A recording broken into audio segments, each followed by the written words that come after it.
Welcome to Connecticut's Health Report, bringing you a special episode, Hantavirus, What You Need to Know, with Connecticut Department of Public Health Commissioner, Dr. Manisha Jitani.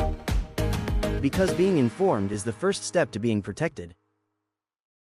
Good health doesn't just happen, it's built. Think about the last time you buckled your seatbelt. Did you think about it before you did it? Or turned to the tap and drank the water without a second thought? Or got a vaccine that protected not just you, but everyone around you? None of that happened by accident. Someone fought for it, proved it worked, and put data to action.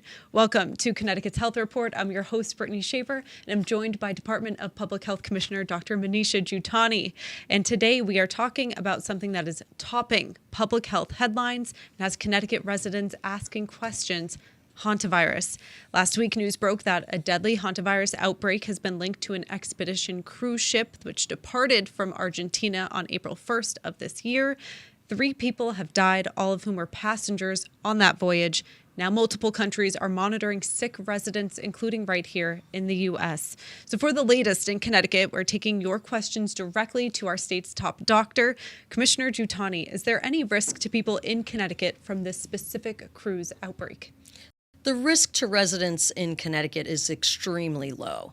What we know right now is we are not monitoring anybody in Connecticut that we've been notified of yet at this time who either came off that cruise ship or flew with maybe somebody who had been on that cruise ship. So that's the first thing to know, is that the risk is extremely low for anybody in the state. Beyond that, what we also know is that the risk to anybody in the United States writ large is actually also still pretty low, because the people that are being monitored in this setting, all the jurisdictions are aware of who's in their state or their city where they may be monitoring somebody.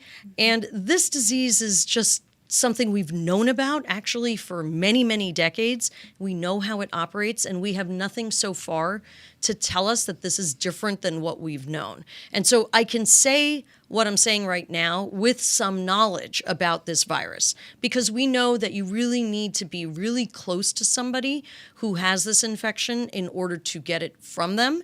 And at this point in time, we don't have anybody in Connecticut, which is the good news.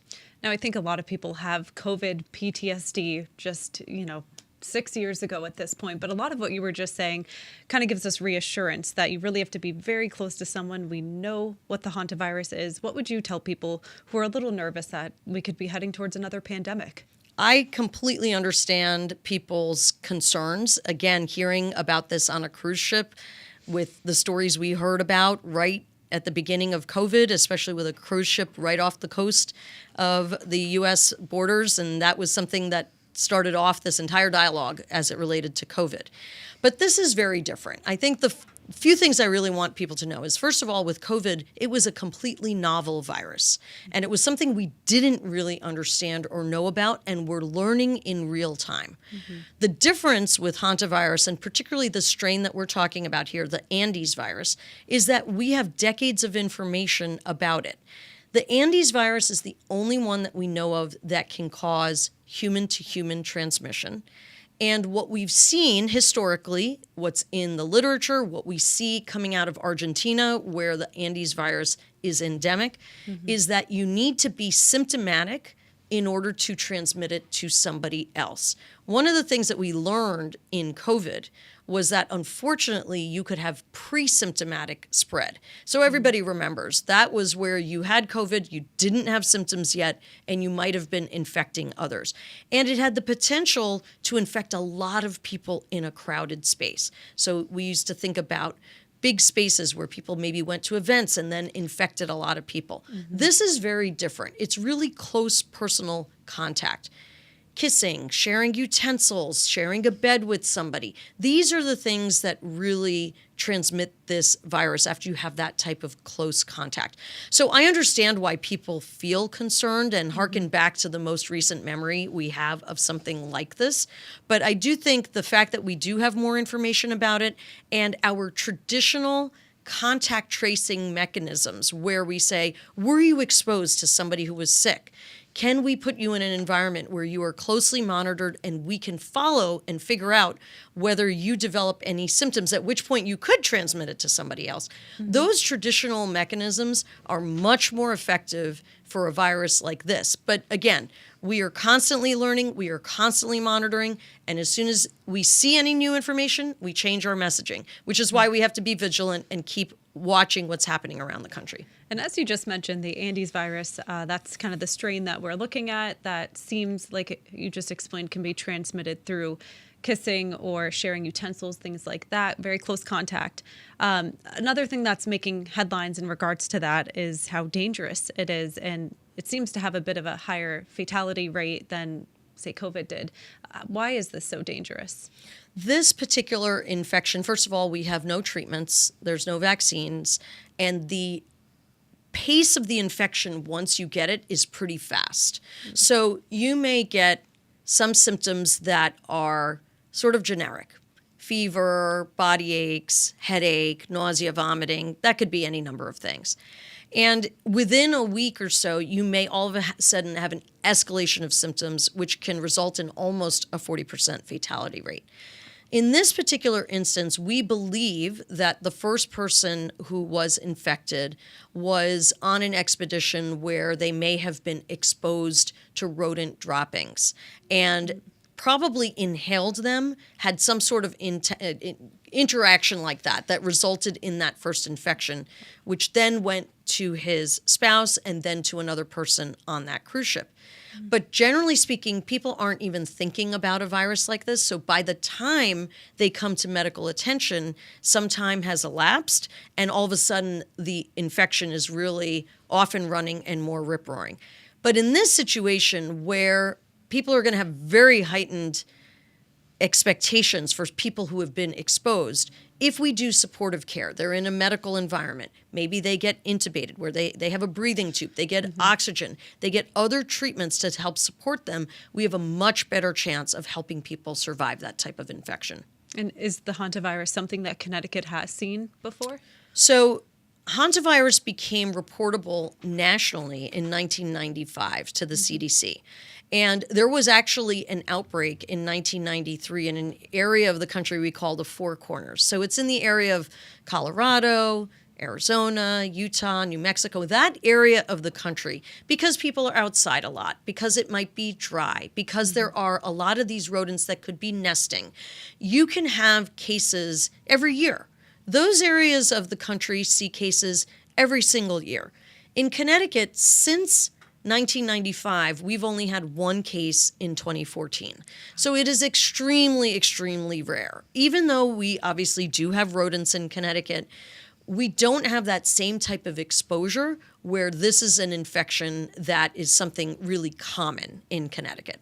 Speaking of the rodents, the white-footed mouse is present in Connecticut and has been identified as a potential carrier. Spring, early summer are also considered peak season for exposure in the U.S. because that's when people start to open their cabins, clean out garages, sheds, spend time in wooded areas. What precautions would you advise Connecticut residents to take during this time of year? The reality is exposure to rodent droppings, urine, is really not great ever. Aside from hantavirus, because there can be other viruses and things that would not be good for your health that you can get. But we all know sometimes people have droppings in their house, or like you said, you're cleaning out a cabin or shed. So masking is a good way to protect yourself if you're going to all of a sudden be aerosolizing a lot of droppings or something where all of a sudden you could have contact with things that you might breathe in. So that's just something that you can do in general to help protect yourself from things that could end up in the environment. Even with that, though, I think one of the things I would say is we've only had one case in Connecticut that we have documented. Sometimes there are cases that are lower symptoms and people don't go to medical attention. So we can't say that there aren't people who may have had it that we just didn't test. But I think the risk in general in Connecticut is on the lower side. But I would advise that if you're going to be in a situation where maybe you do have an infestation, either maybe you want to leave it to professionals to either clean up or help treat a situation where you're trying to get rid of rodents. If you're going to do the work yourself, masking is at least one way to be able to try to protect yourself. Also, you can even put goggles on, things to try to prevent things entering areas of your body where you can have direct contact with, let's say, those rodent droppings or urine that can potentially make you at risk for infection. I think everybody has a mask, or at least knows where to get them now. So that is easy enough for many people to do. And now you mentioned that a lot of the symptoms for hantavirus are very similar to like the flu, the fatigue, fever, muscle aches. What point should someone call their doctor or be like, this is more than just a cold? I would say for any infection, aside from hantavirus, if you notice that the speed of your symptoms is getting worse more rapidly, you notice that you're becoming disoriented, you're confused, your family says you're not yourself, your fevers are really high and spiking, you're having difficulty breathing, you're having shakes and chills, these are bad signs for any infection. And you really want to get into a medical provider earlier than later. I would say in this particular instance, given what we know about the Andes virus of the hantavirus family, unless you've had specific exposure where you've been told you were on a plane with somebody who was sick or you were on that ship with all those people are being monitored very closely, you really shouldn't have unnecessary concern about this.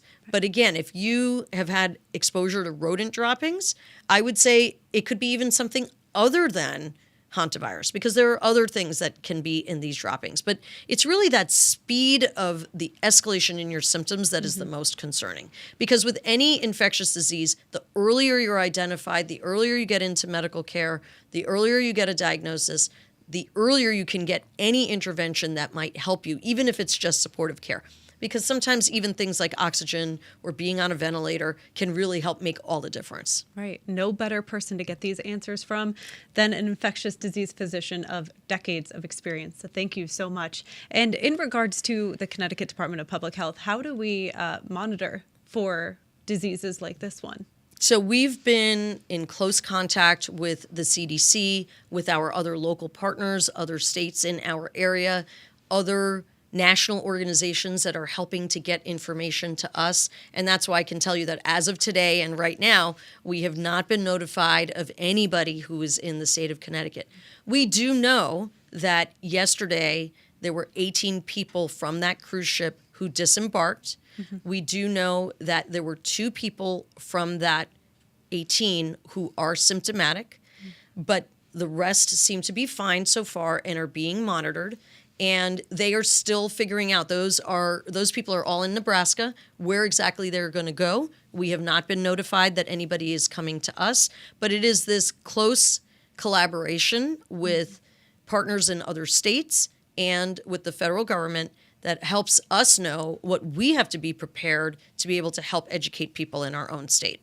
Exactly. Well, thank you so much for joining us here, Commissioner Giuttani, on such a very timely conversation. Your clarity and calm in moments like this is exactly what Connecticut residents need. Key takeaways here. The risk to Connecticut residents right now is low. The international outbreak involves a strain of hantavirus that is not found in the United States. And while a different strain does exist in our region, cases here are extremely rare. Until next time, this is Connecticut's Health Report. Thanks for joining us. Catch the full video on YouTube and stay connected with us on social media for the latest on health in CT. See you next episode.